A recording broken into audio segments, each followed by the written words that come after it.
How can you use open houses to get more leads in this market? Many agents don't bother with open houses, but a packed house will help you make tons of contacts with people who are looking to move soon. If you master the art of the open house, you can turn one home sale into tons of high-quality leads. Here are 3 tips to help you pack your open houses and take your business to the next level. Pick the right time. Generally speaking, the weekend is the best time to host an open house since most people won't be busy. Sunday is usually the perfect day of the week.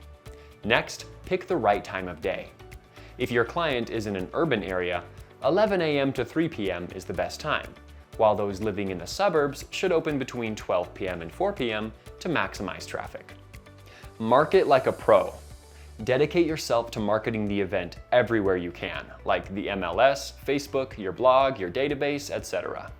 When you create a Facebook page for the event and/or send out emails, make sure you're including professional photos of the house to grab buyers' attention.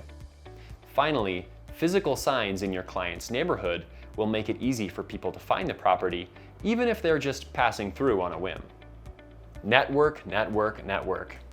Your primary goal for the open house should be to provide value to your client, but that doesn't have to be your only objective. Most people who are looking to buy a home also have a property to sell, so talk to attendees and let them know that you work with both buyers and sellers. Just adding people to your database can eventually turn into leads.